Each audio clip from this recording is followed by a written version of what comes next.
पितृपक्ष का महत्व बहुत अधिक होता है।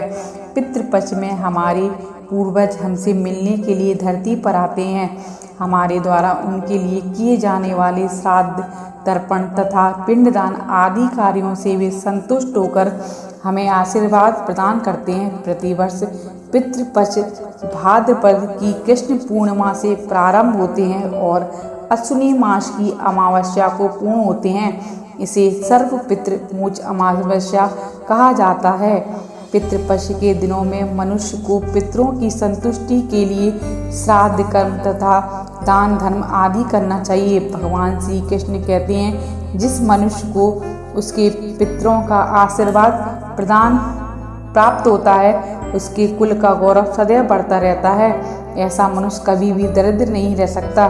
पितृपक्ष 16 दिनों तक चलते हैं। इस दौरान मनुष्यों को अपने पितरों की संतुष्टि के लिए उपाय अवश्य करने चाहिए। दोस्तों, पितृ मनुष्य के दुखों का सुरक्षा कवच होते हैं। पितृशक्ति मनुष्य के हर संकट की से रक्षा करते हैं। यदि घर में पितृशक्ति का वास हो तो घर में किसी भी तरह की दुष्ट आत्मा हो या नकारात्मक शक्तियां प्रवेश नहीं कर सकती। इसीलिए पितृपक्ष में ऐसे कार्य करने चाहिए जिससे हमारे घर में पितृशक्ति का वास हो। पितरों को प्रसन्न करने के लिए गरुड़ पुराण में भगवान श्री कृष्ण बहुत ही महत्वपूर्ण उपाय बताए हैं। भगवान श्री कृष्ण के अनुसार पितरों की संतुष्टि के लिए सर्वोत्तम उपाय है दान करना। दान में भी सर्वोत्तम है तिल का दान करना। जो मनुष्य पितृपक्ष के दिनों में तिल का दान करता है, उसके सभी पाप और दुख दूर हो जाते हैं। इसके अलावा वह अपने पितरों की संतुष्टि के लिए वस्त्र आदि का दान अवश्य करे।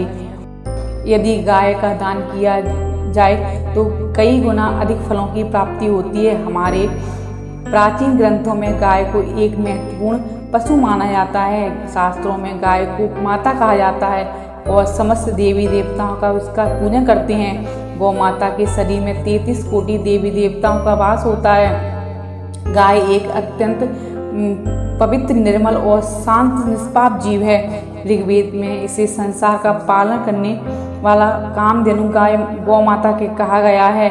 इसके दर्शन मात्र से ही मनुष्य के हजारों पाप नष्ट हो जाते हैं। इसीलिए इसे निष्पाप गौ माता पर कभी भी अत्याचार नहीं करना चाहिए। गाय को कभी मारना नहीं चाहिए और ना ही कभी इसे कष्ट देना चाहिए। गाय को मारना शास्त्रों के में सबसे बड़ा महापाप माना गया है। दोस्तों, भगवान श्री कृष्ण को गाय से विशेष लगाव था। उन्हें गौ माता बहुत प्रिय थी। भगवान श्री कृष्ण के अनुसार गाय की सेवा सर्वश्रेष्ठ है। इससे बढ़कर कोई भी कार्य संसार में नहीं है।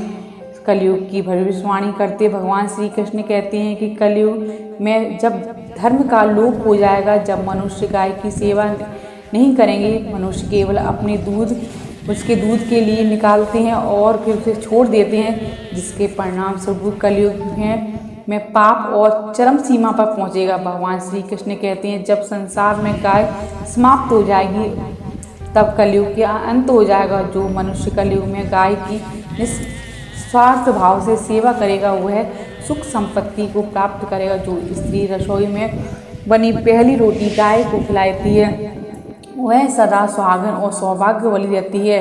उसके घर में कभी भी दुख दरिद्रता नहीं आती। दोस्तों, हमारे धर्म में गाय की सेवा को सर्वश्रेष्ठ माना गया है। जो मनुष्य प्रतिदिन किसी न किसी तरह से गौ माता की सेवा करता है वह सबसे अधिक पुण्यवान बन जाता है।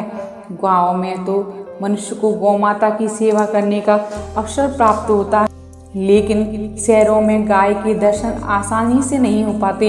इसलिए मनुष्य को गौशाला जाकर गाय की सेवा करनी चाहिए अथवा गौशाला के लिए दान धर्म करना चाहिए। इसके अलावा आप अपने घर में गौ माता की मूर्ति रखकर पूजा अवश्य करें। इससे गौ माता कामधेनु आपको आशीर्वाद देंगी। शास्त्रों में गौ माता को माँ लक्ष्मी जी का स्वरूप माना गया है, इसीलिए उनकी पूजा से घर में दरिद्रता दूर हो जाती है। प्राचीन काल में गौ माता की सेवा और संरक्षण करने की परंपरा चली आ रही है।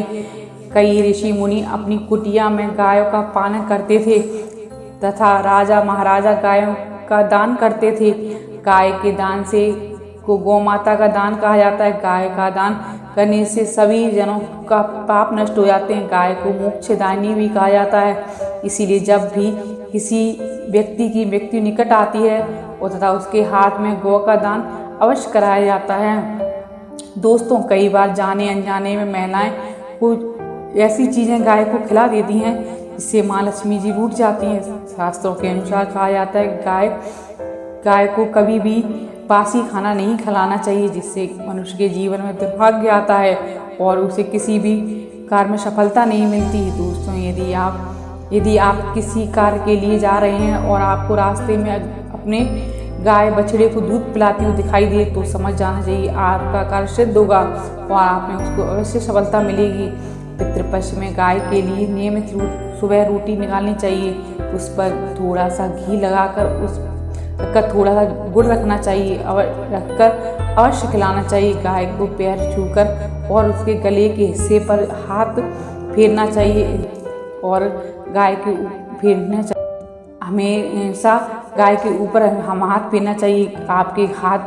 आपके घर में सुख संपदा की वृद्धि होगी। गाय को शुक्र ग्रह माना जाता है।